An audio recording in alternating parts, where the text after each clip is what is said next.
honored you asked. Good morning, friends and neighbors. This is Jeff coming to you with Spiritual Defense Radio on a very wet and cloudy Rio Grande Valley Tuesday morning. And I'm here with a friend of mine, Cary. I believe it's Gillis. Yes. Like you or like me, you have kind of an interesting last name, but it's the Gillis, I believe.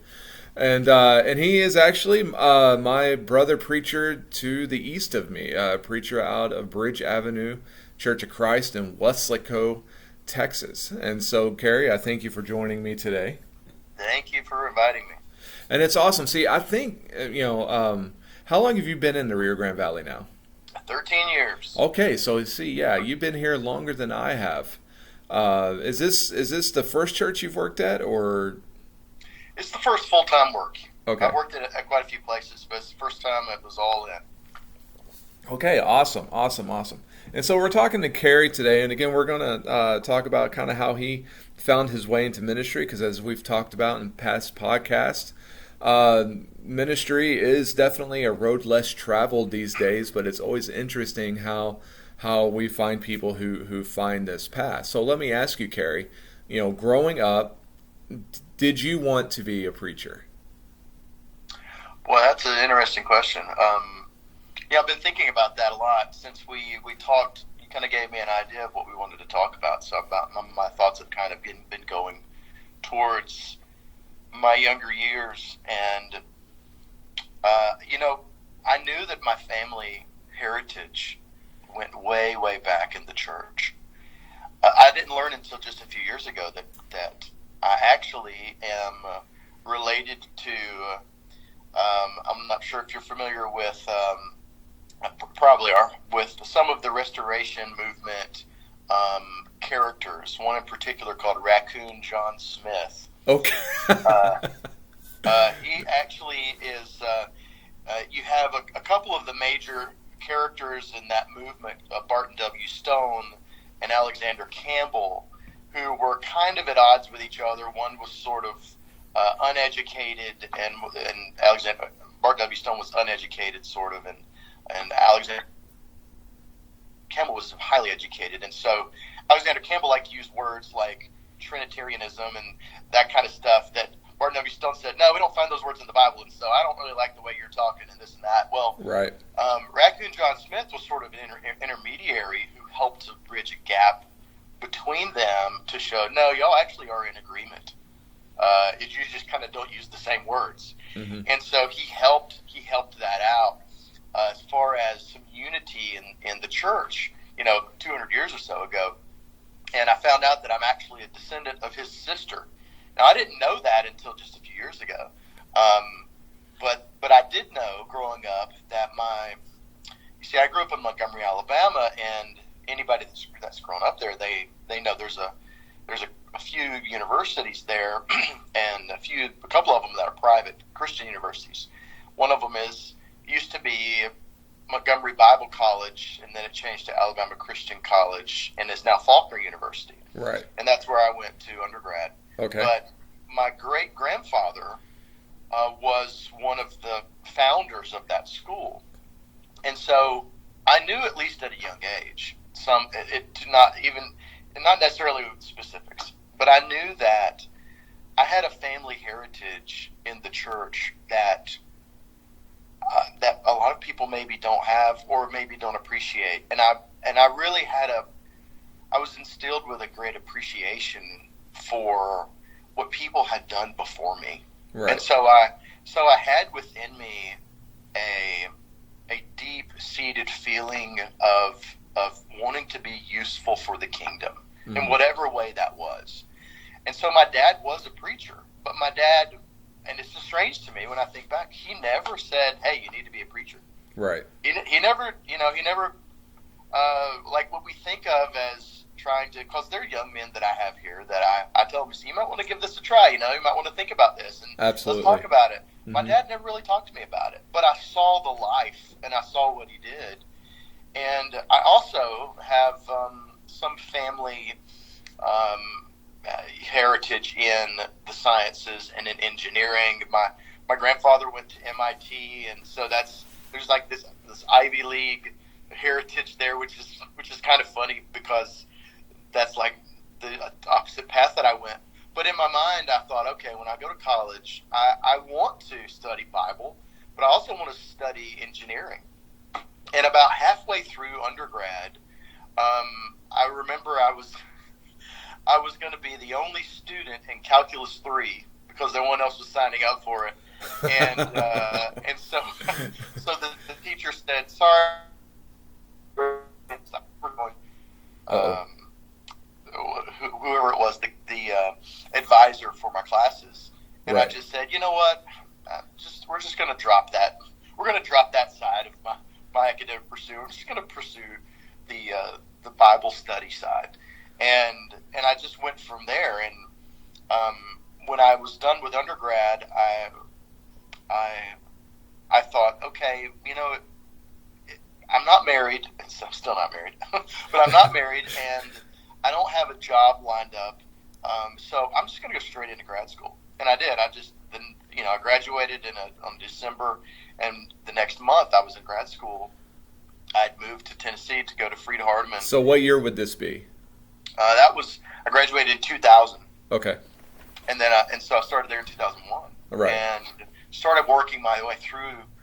And they had a couple of master's degrees that they offered there. And as I was working through one of them, I thought, you know what, it's available for me. I think I'll just work through both of these degrees. And so I stayed there and got two. And so as I was there, I was working a little bit part-time with churches here and there and preaching some. And, you know, people ask me, what's your first sermon or that kind of stuff? And I tell them, I don't have any clue. Right? You know, my dad was a preacher, and so I always had opportunities to be places and do things, but I don't remember. I think my parents don't even know what my first word is. There wasn't a lot of emphasis put on the firsts of things. It was more of, you know, what's the future? Who are we going to be? Yeah. And it's interesting, though. There was never any emphasis as far as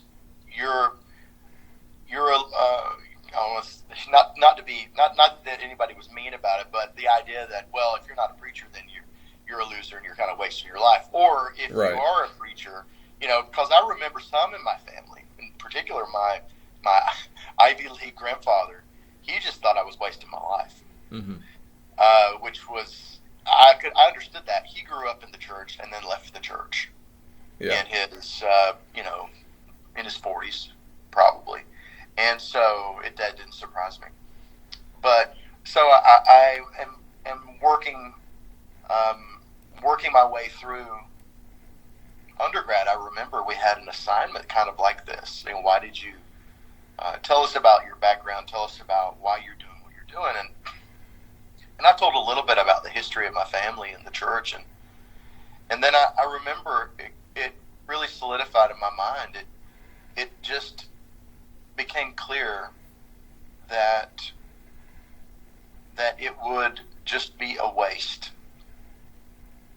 of who I am and what I have to offer if I didn't use whatever I had been blessed with for the kingdom. Mm-hmm.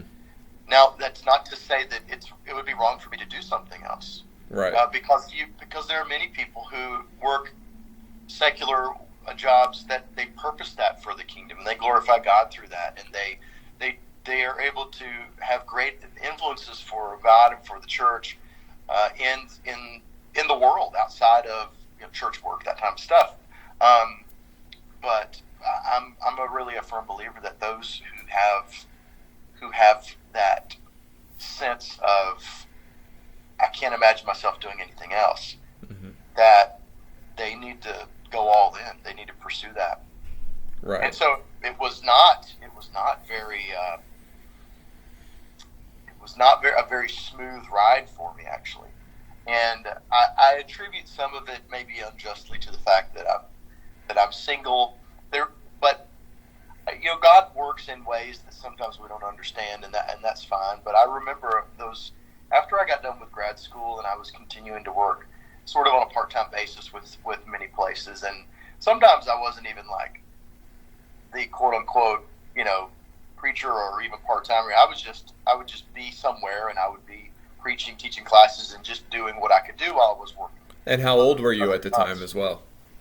Well, let's see. When I got to grad school, I was 25. Okay. And so I had a few years there where I was just working part-time at particular places, and I found it difficult.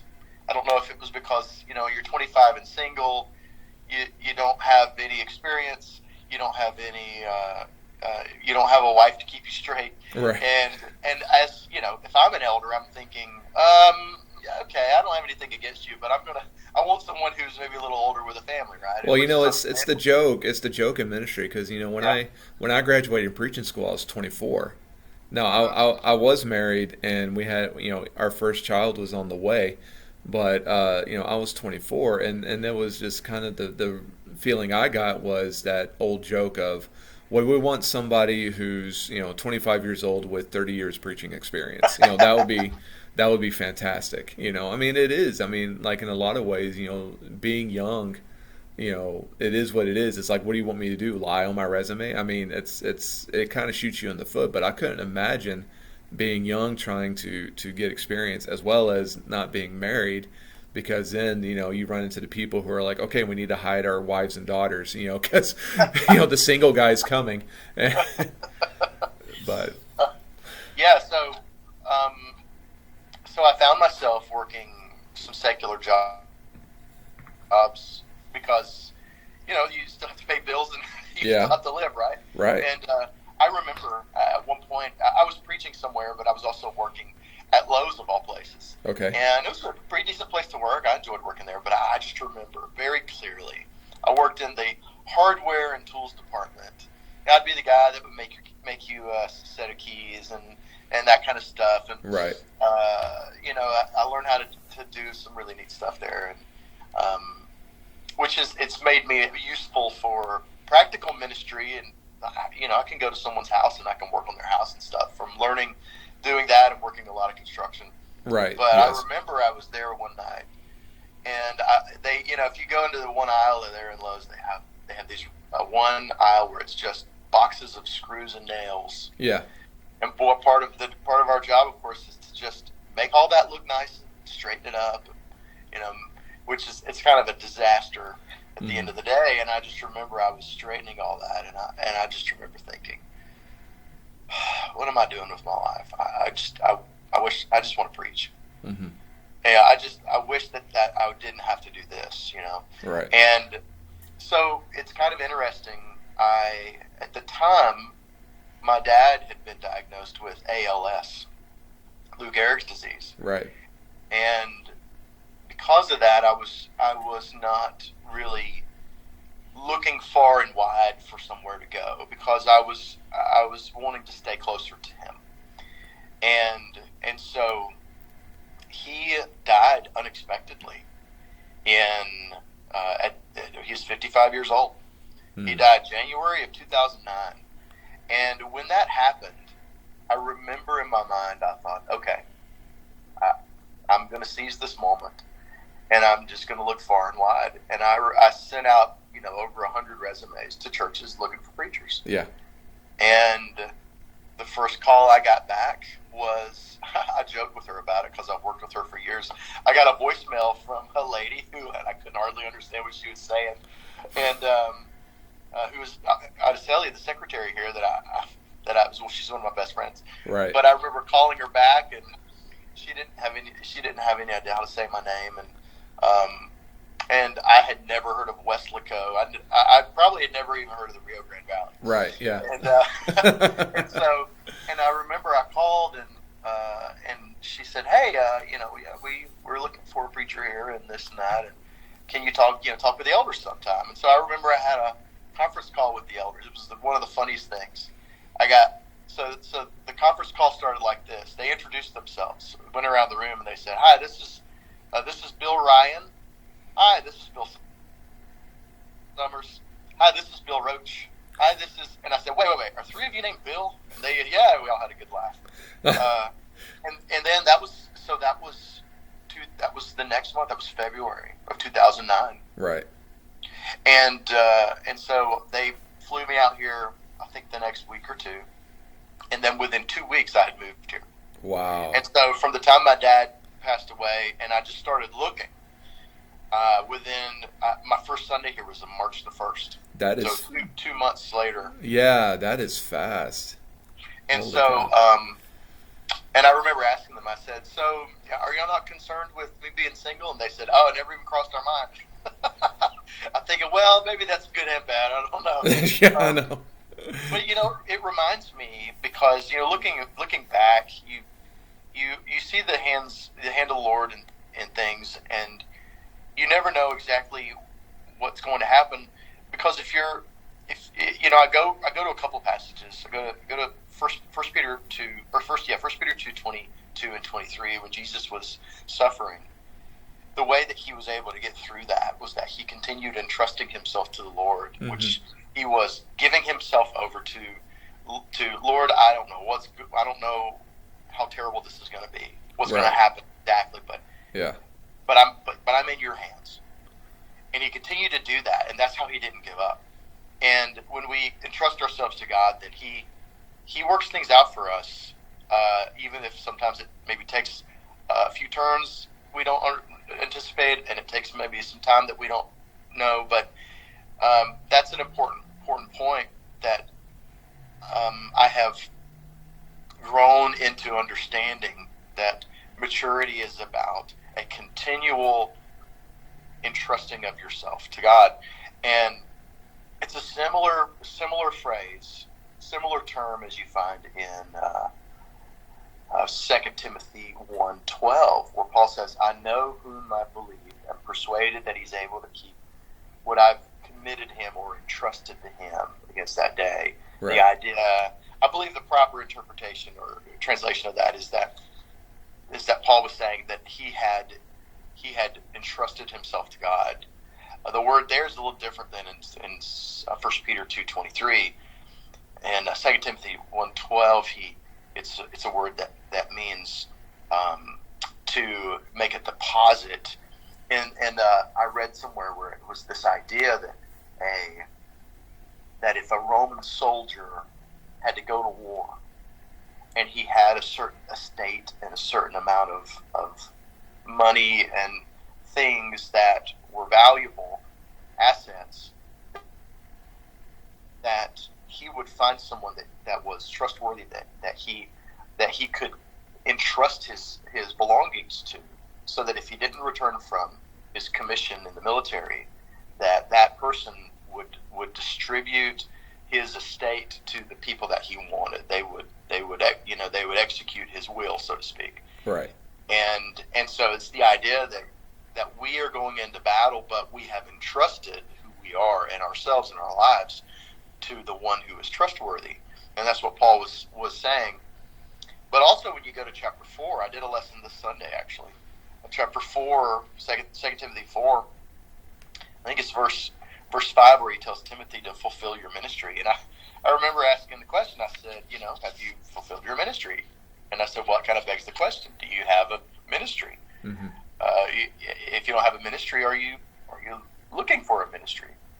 Jesus, makes the general statement that if you seek, you'll find.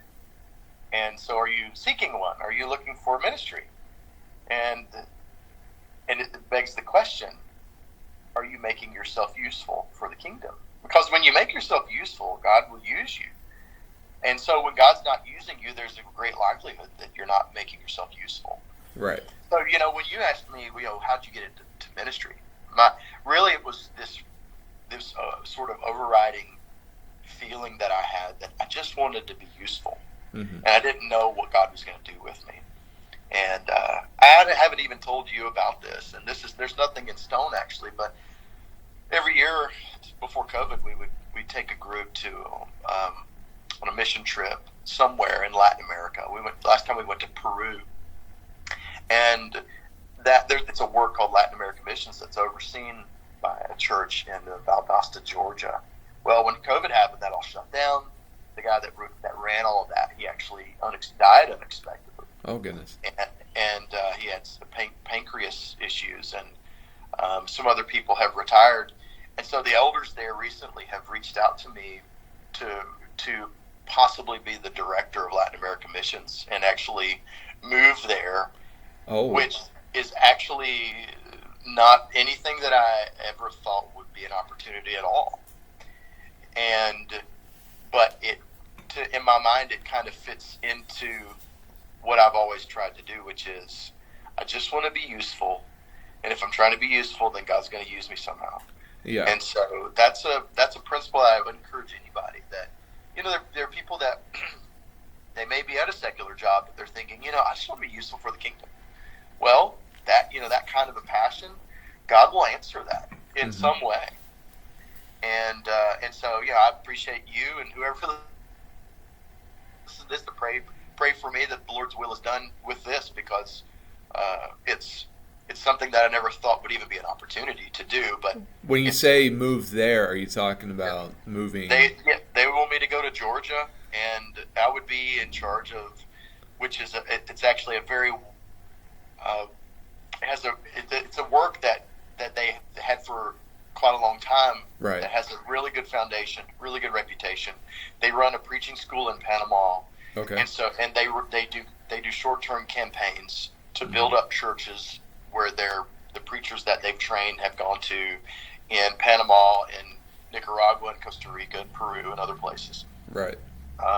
Even I think Honduras and Guatemala, maybe it's El Salvador. Right. But so, it's something I've been discussing with a lot of people here at Bridge Avenue in Weslaco, because I want to make a wise decision. And it's interesting, and just in the past few months, years, but especially the past few months, the men here, especially some of the young men, they've really been stepping up and just taking ownership of things, right, in a way that I've been. My goal is my goal has been to work myself out of a job. right, A preacher who makes himself indispensable to a congregation is setting up the congregation for failure. Absolutely. Ephesians 4, we're supposed to be equipping one another, right? And so we've had a lot of equipping going on here, and if I were to just disappear, you have some people that are just working. They're working here, and so that's part of that. Gives me some confidence that perhaps maybe this is the Lord's will of where He wants me to go next. And again, something I would never expected, something I've never done. It's kind of terrifying even to think about doing, doing this sort of a thing. But again, I want to be useful. Yeah. And if this is what God wants me to do, then it's exciting and an honor. But I've lived here in Weslaco longer than I lived anywhere in my life. Right. This is home, and so I don't want to go. But it's also, I think of Paul. I've just studied a lot over the past. I think I started in 2016, where I've been teaching through the writings of Paul chronologically, kind of overlaid with his travels. Right. And Paul was useful, and he was always going somewhere else. And so the idea of going somewhere else is not necessarily a bad thing. I see in the brotherhood, I see a lot of times where preachers will have a mentality of, I want something bigger and better, and instead of just investing in a place. And I've really tried to invest here. I don't look and see what jobs are available. Right. I don't do that kind of stuff. I don't think it's healthy for the church. No. I think there are a lot of preachers that are beginning to just stay and invest somewhere, rather than thinking, I want to, instead of thinking, I want to see what we can do here, instead of thinking, I want to be a part of something bigger and better somewhere else. You don't want to pad the resume, I mean, which, down here, living in the Rio Grande Valley, I'm working on my 9th year down here. Yeah. I mean, when we first came down here, I mean, that was kind of the how people viewed the Rio Grande Valley, is like, you either have people who are born here and you're raised here, or you people who moved down here for like a season or two for work, so that they can get a promotion somewhere else. It was a pad the resume area. and just say, I did my stint as a manager at some company, and then they'll kick me somewhere else more desirable. And so, and again, maybe you see this like I do, just working in the Rio Grande Valley, doing ministry in the Rio Grande Valley. People don't invest, really jump in, because it's always like, well, I might not be here next year. So what's the point of putting all my energy into this area when next year I could be somewhere else that's more desirable to me, and I'll do my work there. Yeah, and even with the idea that I may be leaving, I'm still doing things. I'm going as hard as I can with the work that we have going on here, because it's worthy, and because I may not go, which that's fine too if I don't. But it's important. It's important that wherever you're working, that you're doing it to the glory of God the best you can, but you're understanding that even the smallest amount of time is not in vain, and that it's worthy to continue to work hard, even if maybe you won't be there, because at the least the work that you're doing, the momentum that you're building over time, if there are people who are equipped, then they will continue with that. Right. And so one of the worst things you can do is get in the way of that by kind of just hanging things up and saying, well, I'm just go and cruise control a little bit. Absolutely. I think that's the problem actually in the church, and why there's a lack of elders in the church now, is because the success in the church in the 50s, 60s, 70s put a lot of people in cruise control for a generation or two. Yeah. And they didn't train. They weren't evangelistic. Right. They thought, oh, this is really nice. I think I'll just kind of enjoy the ride here. Right. And they went on cruise control. They didn't invest in the work and themselves and people. And so, Ephesians 4, the equipping didn't happen. People weren't fulfilling their ministry. They were enjoying the labors of others, rather than seeing the importance of leaving a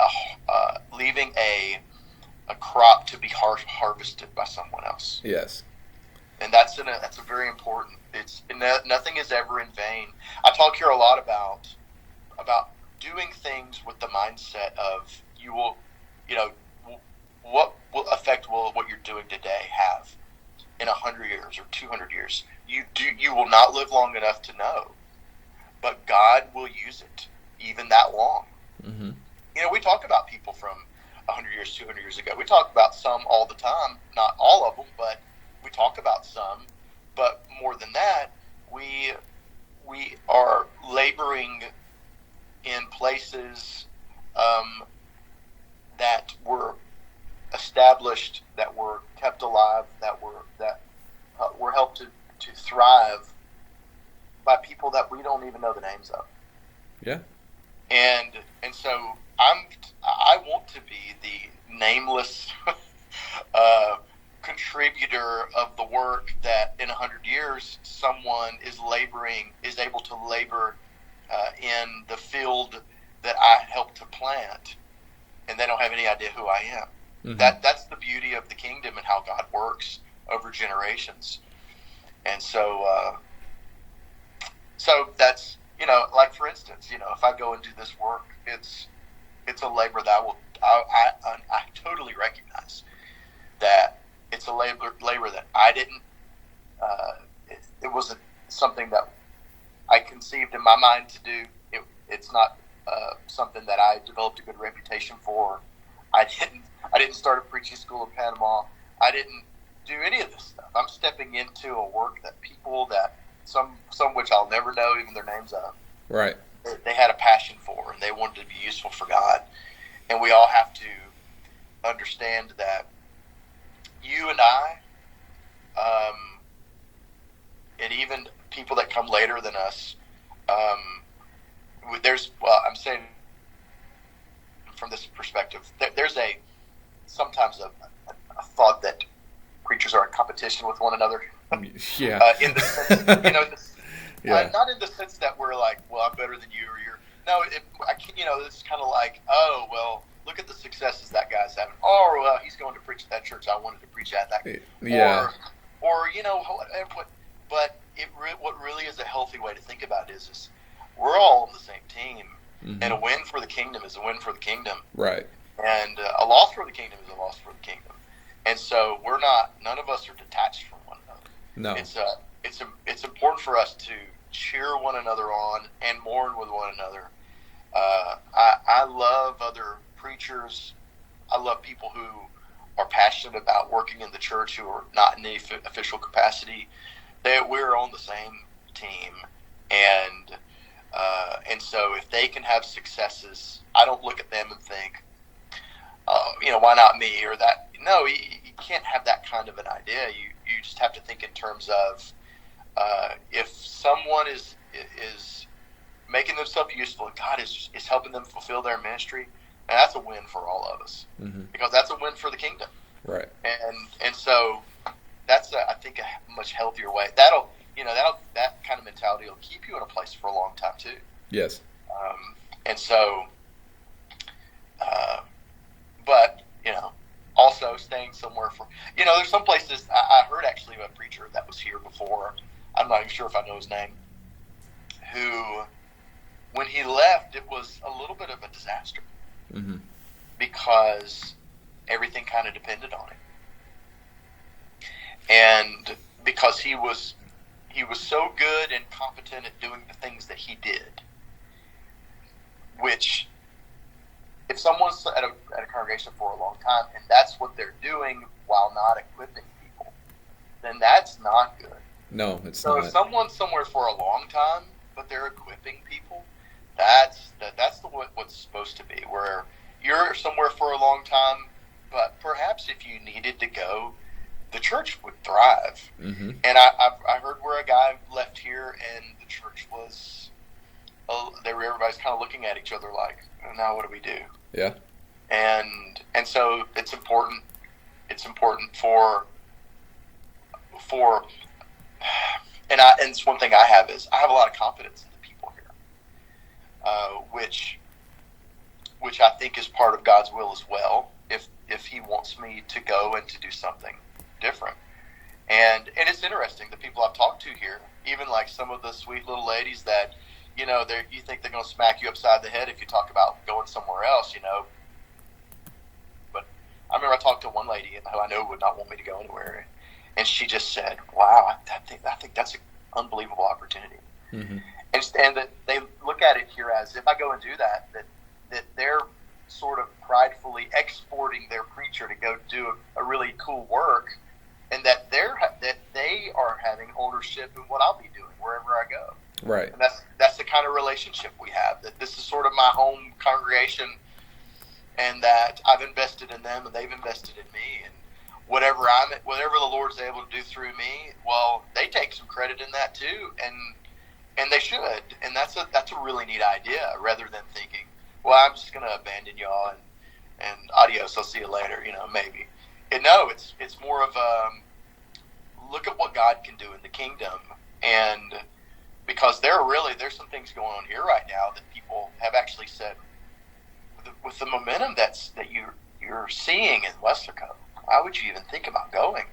To which I would say, well, 2 Timothy 2:2, train people who are able to train people who are able to train people to preach the word. I'm actually seeing that being fulfilled before my eyes, where there are people here who were not even teenagers when I moved here, and now are preaching. Yeah. And I'm thinking, wow, I've actually been here long enough to see that begin to mature. And I'm thinking, well, this is about the time that Paul would see that he would need to go somewhere else himself, and so for good reasons, that there are people who are fulfilling their ministry. They're taking ownership of their ministry, and that's a beautiful thing to see. I imagine there are a lot of places that wish they could see that at their congregations, and they don't see it. Right. I remember, there's been times that I've North Mission is the third church that I've worked with in my ministry. And I remember, when you have to go and do the job searches, there's websites and stuff you can go to for ministry Yeah. purposes. And it's so sad because you see churches that were looking for a preacher when you got this one job, and then when you're looking for the next job, those same churches are still looking for preachers. And Yeah. the only reason it catches your eye is because they haven't changed the ad. It's just and so again, it's one of those things of there is a preacher shortage in this country. There's an elder shortage in this country, and there's tons of churches in our country that for generations have not had, lack of a better phrase, that sort of spiritual leadership that churches need. Either because we're just not putting out enough preachers, or B, some preachers just don't want to go to where some of these places are. That's true. I don't know if your experience was like this, but when I was looking for when I was in the job search that brought us down south, um, I was starting to run into cases in which I would contact a church, and the church was like, "No, we already hired somebody. No, we already hired somebody," because you can put your ad into those websites for like a month. So even if you got, if they filled the Right. position or not, the ad would stay up until the month rotation was over, and then it would get out.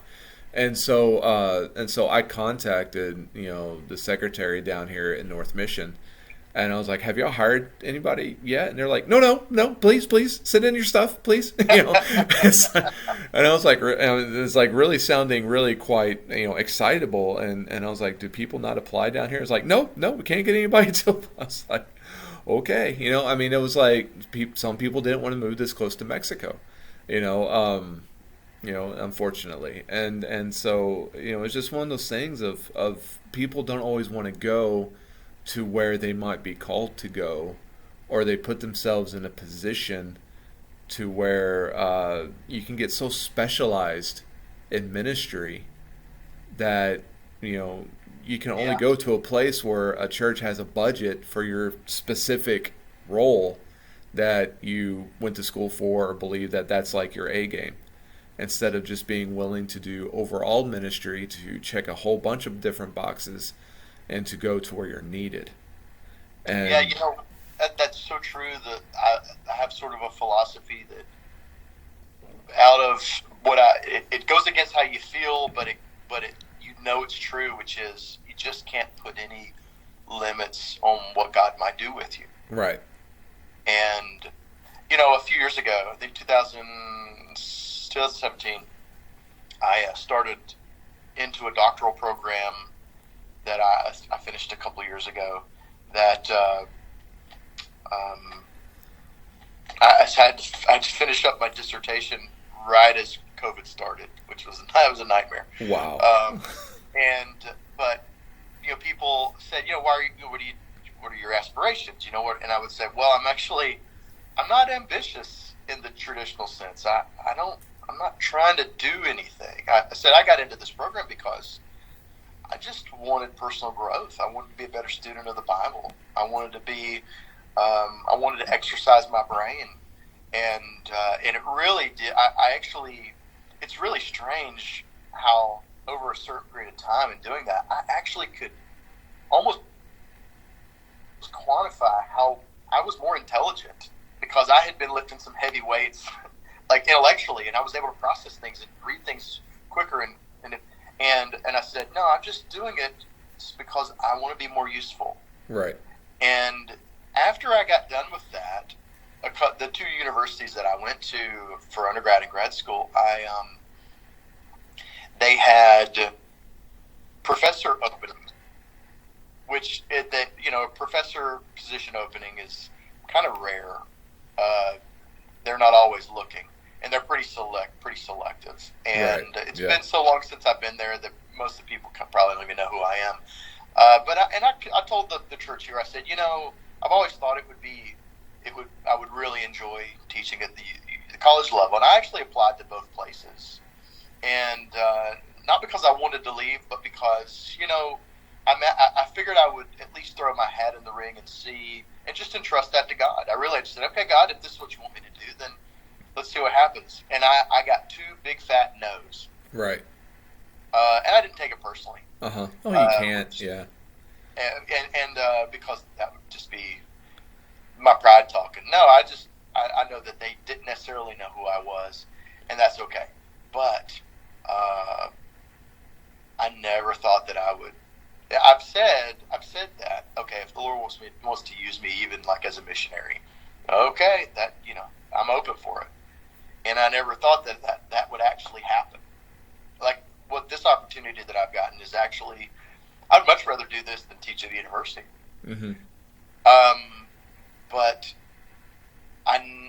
it's something in my mind told me, no, you're always just going to be a preacher, and you're never going to, in a traditional sense, you're never going to go and do that kind of stuff. Yeah. And this, so it's been humbling in seeing, okay, perhaps God is going to use me in a way that I didn't expect, and I'm really convinced of this. It's just true that God is always going to make better decisions than you can choose. And that if you leave things up to God, that He's going to work things out. His providence is going to line things up in such a way that what He brings you into is going to be better than whatever you can bring yourself into. Mm-hmm. And really in the sense of He's going to use you in a more effective way than you could have figured out on your own if you just entrust yourself to Him and let Him work that out for you. And so this has kind of been, I've tried to wrap my head around even doing this, because it could be easy for a preacher to say,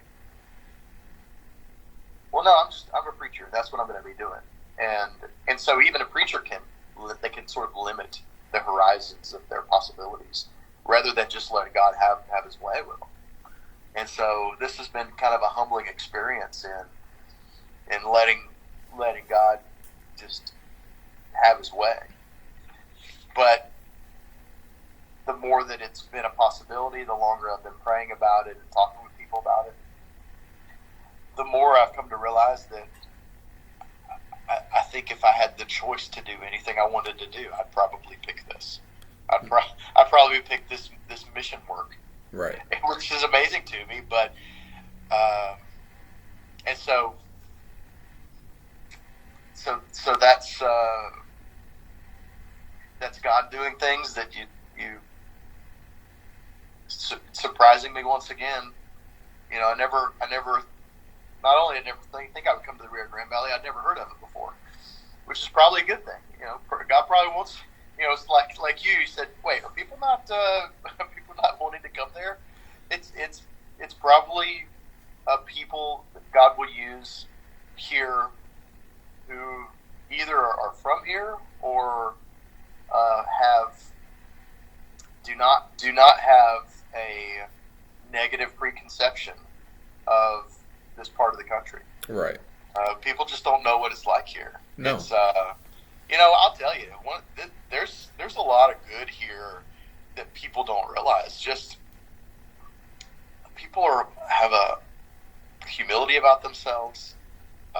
You go to other places in the country, and you realize, wow, people are in the valley are better a lot of times. Better at just like customer service and serving at a restaurant. I mean, just little things like, my service at Whataburger is like top notch, and I'll go somewhere else and it's like the worst service ever. And I think that's part of the culture. Right. I think, yeah, and that's a really special thing about what we have here is you have a humility of people who there's not a sense of entitlement, which lends to usefulness, which lends to doing a good job and working hard because it's the right thing to do.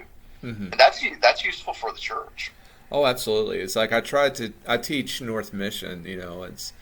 going through studying the Bible and looking at the lives of the apostles and the life of Jesus and everything, and a revolutionary thought I had, a couple years ago was this: the secret to ministry.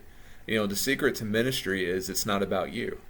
Yes. And it's, if you can learn, if the individual can learn to take themselves out of the equation, through pride or expectation or any of that kind of stuff, Yep. and just do, then there's no telling what could happen.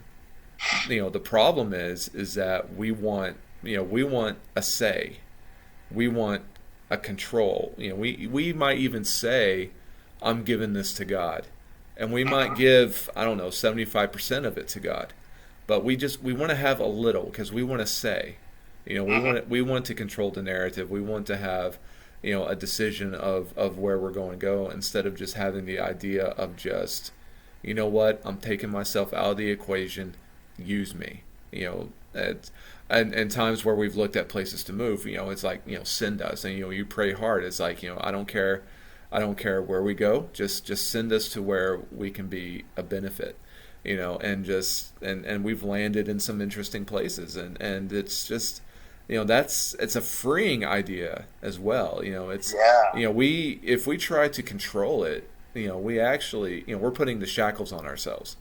Exactly. But if we can allow God to just use us and move us to wherever it is, then some interesting things can happen. And again, those who view the Christian life as the boring lifestyle, or however you want to describe it in a negative context, those are probably also people that just don't let God have His way. Right. Right. And to just, it's like you're trying too much to control it. It's not about you. It's about the kingdom. It's about the kingdom work. It's about saving souls. It's about spreading the gospel.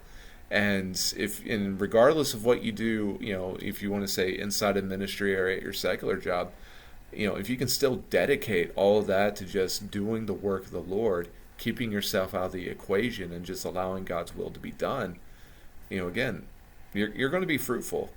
We talked about this the other night. Peter would talk about, all these supplements that you can add to your faith. But I love how he wraps up all this. He wraps up that thought with, if you pursue this type of lifestyle, you will be fruitful. You won't be able to stop it. If you supplement your faith with love and brotherly kindness and self-control and all these things, you will produce fruit. So it's like, don't worry about it. Those who don't produce fruit are the ones that don't supplement their faith with all these things that we talk about. And they also forget that there was once a time that they needed to be saved as well. Those are your dangerous folk. But if you can learn to take yourself out of the equation, not making it about you, and to just pray hard for God's will to be done, again, He'll direct you. You don't even have to doubt it. Stuff will happen. The idea of taking yourself out of the equation, it reminds me of at this congregation that oversees the work of the Latin American missions. The preacher there is a guy I went to grad school with, and I've been on a mission trip with him too. But I remember him, I was talking to him on the phone, and he said, well, now, if you come here, you're not going to be preaching every week. Right. And that's going to be weird for you. Mm-hmm. And it's funny, he said, whenever I'm not preaching, he said, I'll tell my wife, I'm not sure what I'm supposed to be doing. Yeah. She said, well, why don't you just focus on worshiping with everybody else? Yeah. Let them, and, okay, yeah. It is weird when you're the preacher and you're not preaching, right? But I remember telling him, I said, you know what? I love to just sit and learn. I don't need to be the in the spotlight. I like to be a spectator sometimes. Right.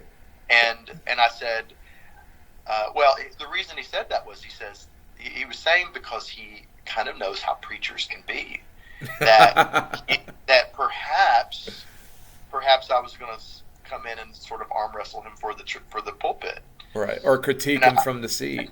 And I said, I don't have any interest in that at all. Yeah. I said, in fact, I look forward to how much I'm going to be able to do with the particular ministry that I would be focused on, because I don't have the psychological, emotional, intellectual weight week in and week out of all of the lessons that I need to produce and give. I'm going to be free to do some other stuff, and to me, that there's some people that want to be the man of the hour, they want to be the spotlight, whatever. Instead of, we had a young men's training last Saturday, and I stressed to the young guys there. I said the point of a preacher, the purpose of a preacher, is to, and I kind of motioned that I was standing next to a doorway, and I'm opening the door. I said, is we open a door and we show people God. And we stand pointing, past us to God.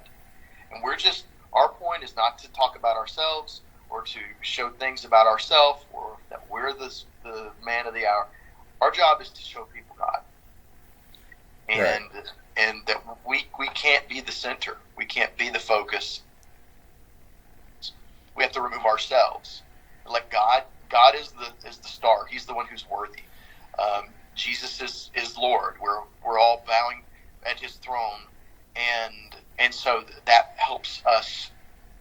That helps us have that humility to just be pliable, moldable to the place that God can use us the best, rather than thinking, because that's one of the problems with preaching, I think, and maybe why some people don't get into it, is they think, well, I don't know if I can do it, and I don't know if I'm that creative, or I don't know and there's so much of an I focus. Yeah.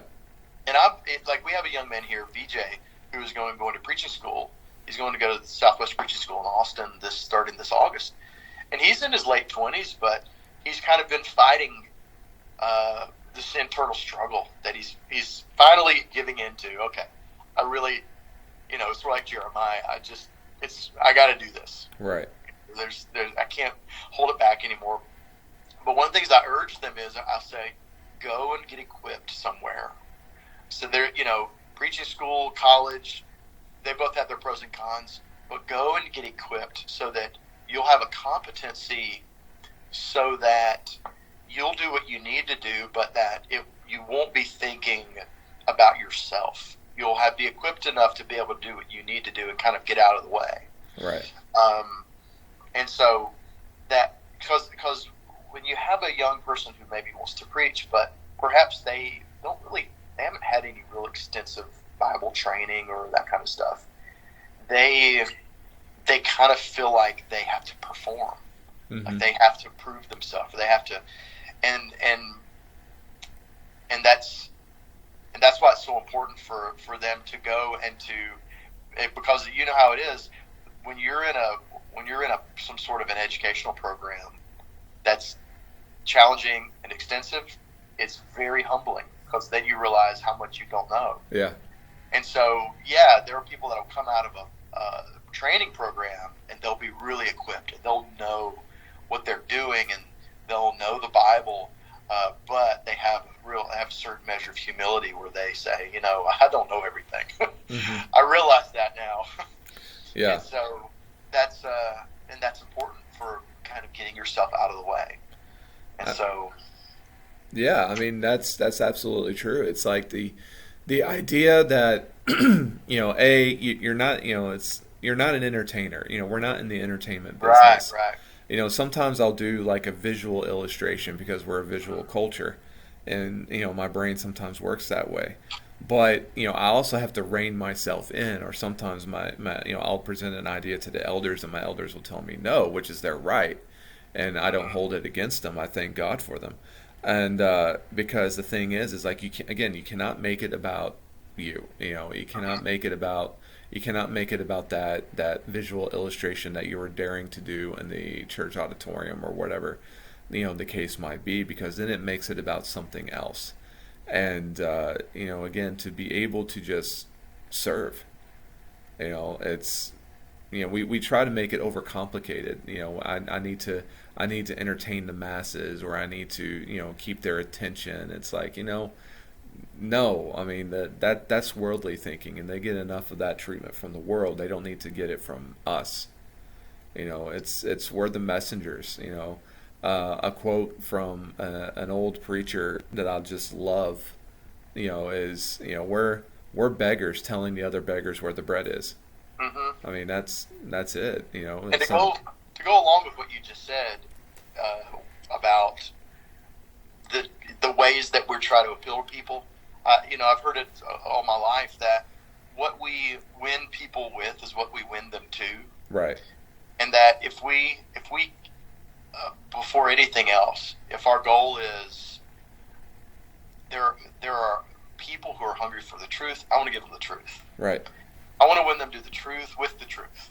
And then let's see how creative I can get, or let's see how I can do that most effectively. So yeah, it's exactly right. You have to do first things first. Mm-hmm. First Timothy 3:15 and following, the church is the pillar and ground of the truth. But the world is not going to find the truth anywhere else than us. We have it, and what an honor it is that we get to present it to people. And so, yeah, it is an honor. Yeah, it isn't about me. It's about that. It's about the truth of James 1:21. He says, "Therefore, laying aside all filthiness and overflow of wickedness, let us receive with meekness the implanted word, which is able to save your souls."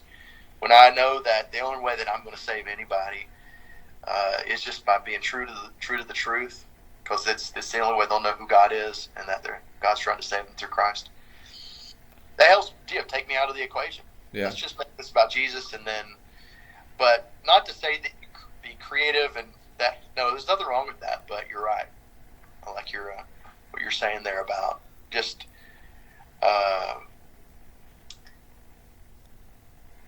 Well, it's just that idea. It is a temptation, right? Yeah, it is a temptation to put on some sort of a show, kind of. Yeah, because whatever you start doing, then you find yourself tempted or having to, if you're going to keep the same people, overdoing yourself.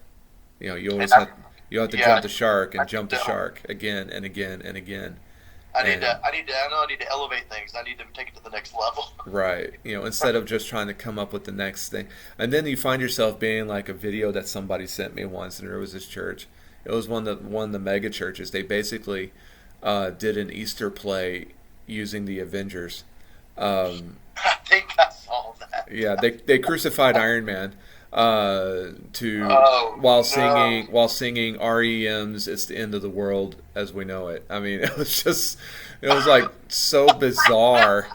And I was like, and I sent that to my elders, and I said, like I said, I've done things I know, but I'll never do that. Don't worry, But yeah, I mean, it's just that temptation to thinking that's what we have to do these days, and it's like, what? No, I've worked with people. People are still coming to the Lord, and why are they coming to the Lord? They're coming to the Lord because they're missing something in their life, and if we can get the focus back on, you need Christ in order to live.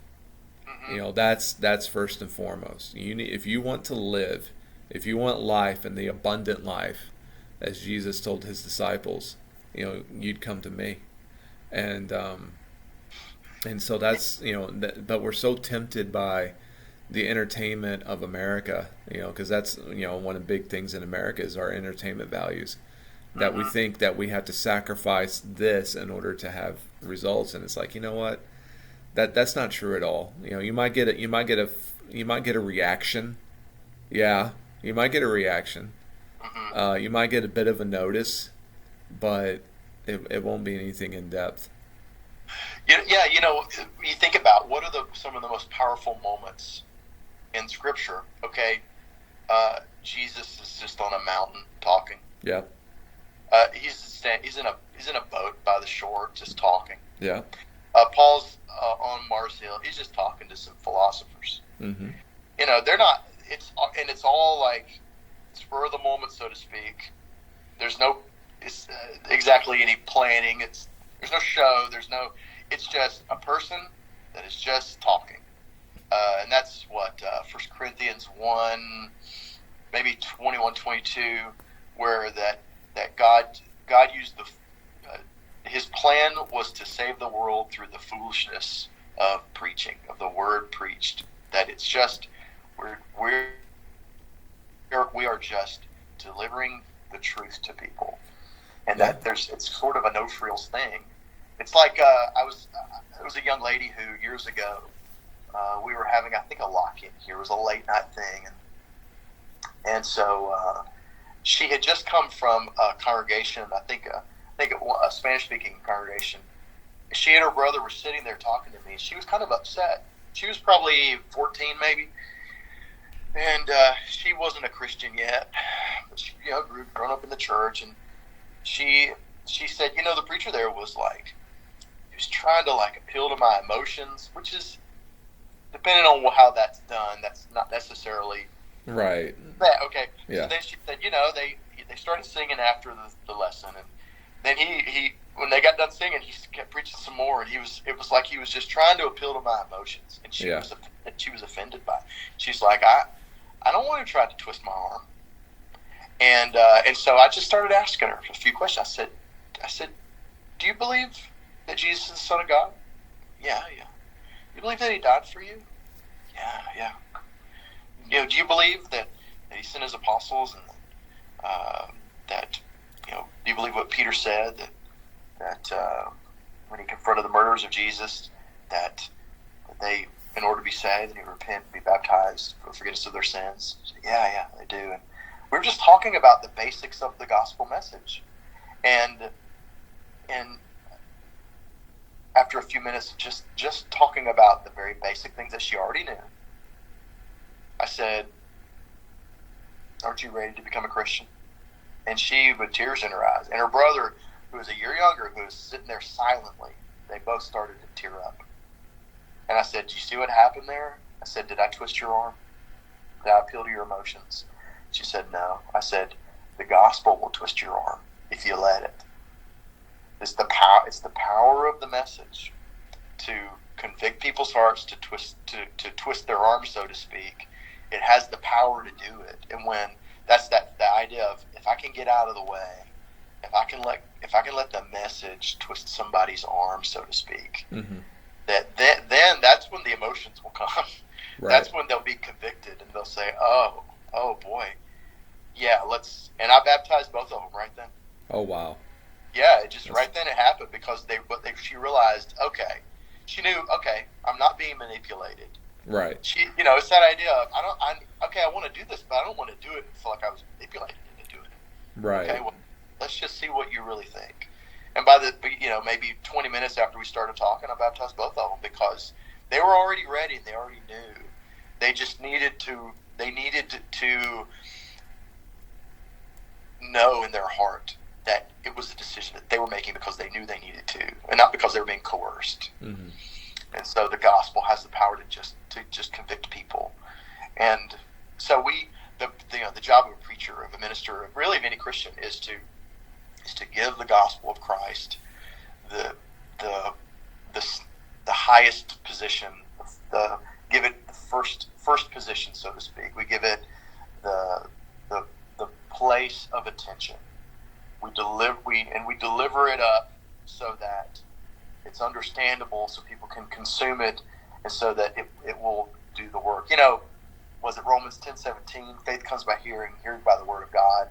The idea sometimes, though, is it doesn't happen immediately. Sometimes it does, but the idea that you can put the word of God in your heart, and that sometimes immediately, but sometimes over time, sometimes over meditation, sometimes over the truth weighing on your heart, it will produce faith in you, and it will convict you itself. And so we need to let, and it's a beautiful thing. It takes the pressure off of me. It takes the pressure off me. I don't have, it's not on me to come up with what to say, what to do. No, the gospel's there. I just need to serve it up in a way that makes sense. Mm-hmm. And that's it's when the preacher thinks that that he's the center of the attention, then that's when the pressure is on him, and it never should be. Right. I'm so thankful that I don't have to come up with the truth. God has already given it to me. Exactly. And I get to let it be the center of attention. Then it just becomes fun. There's no, if the pressure's not on me to come up with something, profound per se. It's gospel's already there. There's nothing more profound than it. Well, that's great stuff. Well, we're going to put a pin into it right there. In Okay. case anybody wants to find you, Cary, how are you found in the social media world? I'm pretty much just on Facebook. Okay. Cary Gillis, CaryGillis. Come be my friend. And I just, on social media, I try to have a few funny things now and then and just try to keep the gospel the focus. I've over the past few years, I've tried to stay a lot out of politics, but Yeah. sometimes it dovetails with Christian worldview, Christian principles, and it's hard to avoid that sometimes. Right. It's important for the Christian worldview to guide the things we're dealing with in our culture. But and also Bridge Avenue Church of Christ. Let's see, we changed our web address name, so I don't know. But if you Google Bridge Avenue Church of Christ in Weslaco, you'll find that. And for our friends who are in the Rio Grande Valley, where is the church? Where is the Bridge Avenue Church of Christ located? We're at 1220 Bridge Avenue in Weslaco. There you go. Awesome. Well, thank you very much. It was a great conversation. Thank you. I've enjoyed it a lot. Alrighty. Everybody, grace and peace to you all.